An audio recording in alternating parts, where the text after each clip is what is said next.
Why are buildings made of steel? Strong, light, and flexible, steel frames offer many advantages over wood and concrete, especially where skyscrapers are concerned. Steel makes big buildings relatively light, with tremendous load-bearing capacity. The upper floors won't crush the floors beneath them, and steel holds up better to weather and fire. Most skyscrapers are built on steel or concrete frames, which is a grid of columns and beams that goes all the way through the building. The World Trade Center was different. It was what engineers call a tube structure. It was a very, very strong mesh of steel that surrounded the exterior. Inside, there was the core, a rectangle of 47 columns made of 4-inch thick steel at the base, thinning with increasing height. The cores combined might with ingenuity, anchoring the towers and allowing them to flex. Look at the size of this steel. Solid, prefabricated floor assemblies, welded metal floor pans placed on top of trusses both welded and bolted to the vertical frames.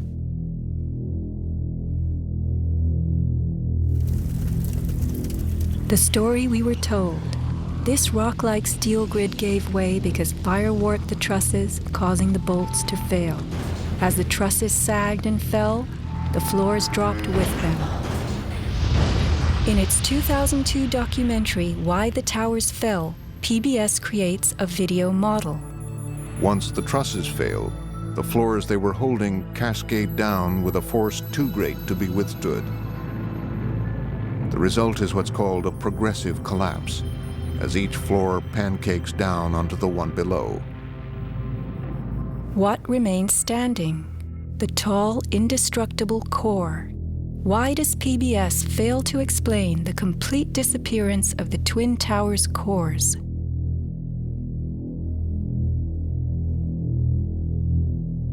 The official story's central thesis is based on heat, temperatures high enough to weaken steel. But people in the towers did not report such heat. Think about it. Neither steel, concrete, nor glass can burn.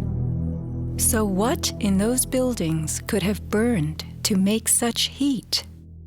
How do these firefighters describe the collapse of the North Tower? We started running, floor by floor, it started popping out. It was if they had detonated. Yeah, as if they were planning to take down a building. Boom, boom, boom, boom, boom, boom, boom. All the way down. I was watching it and running. And others give similar descriptions. At 10:30, I tried to leave the building, but as soon as I got outside, I heard a second explosion and another rumble and more smoke and more dust. And then a fire marshal came in and said we had to leave because if there was a third explosion, this building might not last. Like, it sounded like gunfire, you know, bang, bang, bang, bang, bang. And then all of a sudden, 3 big explosions. Started walking down the stairs, we made it to the 8th floor. Big explosion. Blew us back into the 8th floor. Do you know if it was an explosion or if it was a building collapse? To me, it sounded like an explosion. But it was a huge explosion. Chief Albert Turry told me that he was here after the events that took place this morning. He tried to get his men out as quickly as he could, but he said that there was another explosion which took place. And then an hour after, there was another explosion in one of the towers here. So according to his theory, he thinks that there were actually devices that were planted in the building. Reports of bombs in the buildings, explosions. A CBS reporter to Dan Rather. But I was coming toward the World Trade Center looking for CBS crews and asked a firefighter if he saw any. All of a sudden, there was a roll, an explosion, and we could see coming at us a ball of flame stories high. Listen to the sound of a large explosion right before the South Tower begins to fall. This is as close as we can get to the base of the World Trade Center. You can see the firemen assembled here, the police officers, everybody.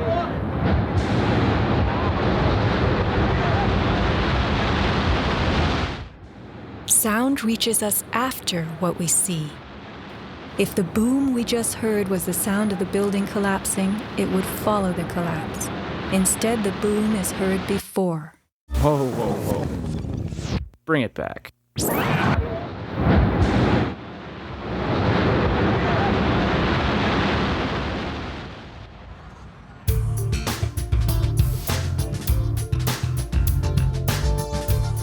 Let's consider the characteristics of steel. Steel is an alloy of iron containing added carbon for flexibility, workability, and strength. In the days of old, blacksmiths heated iron till it was red and pounded it for hours to form it. Horseshoes, knife blades, and plowshares were typical creations. Steel was introduced in the mid-1800s, and by the end of the century, with the advent of the blast furnace, found widespread commercial use. A blast furnace is known as a controlled environment.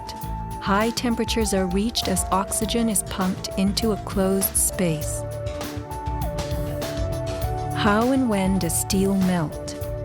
Steel melts at temperatures of 2750 degrees Fahrenheit and above, attained only in a blast furnace or when a powerful incendiary such as thermite is used.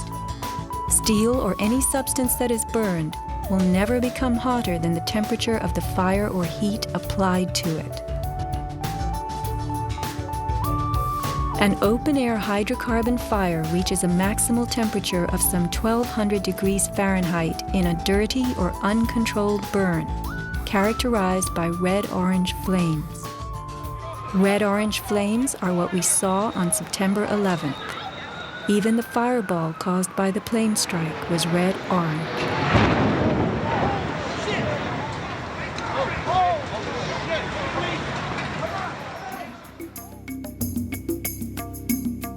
A controlled burn falls between a dirty burn like a fireplace and a controlled environment, the blast furnace.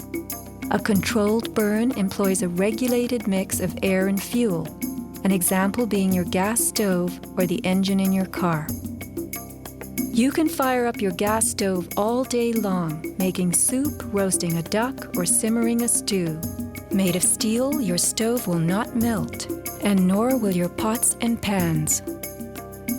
This is a kerosene heater designed for use in any ordinary house.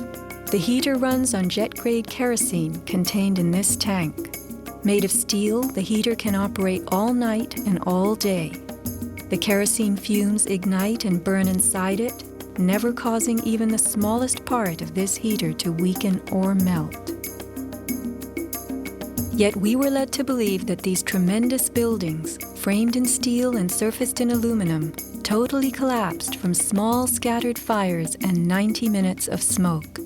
Take note of these hurtling beams, thrown laterally outward as the tower comes to earth.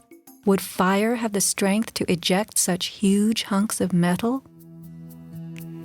MIT engineering professor Thomas Eager's 2001 paper is officially considered the academic standard for explaining the World Trade Center collapses.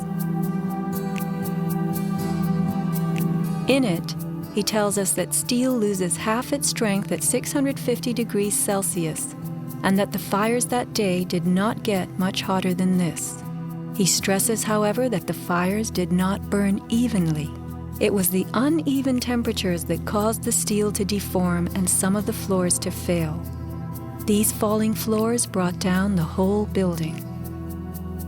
While it was impossible for the fuel-rich diffuse flame fire to burn at a temperature high enough to melt the steel, its quick ignition and intense heat caused the steel to lose at least half its strength and to deform, causing buckling or crippling. This weakening and deformation caused a few floors to fall, while the weight of the stories above them crushed the floors below, initiating a domino collapse. In plain language, straight from MIT,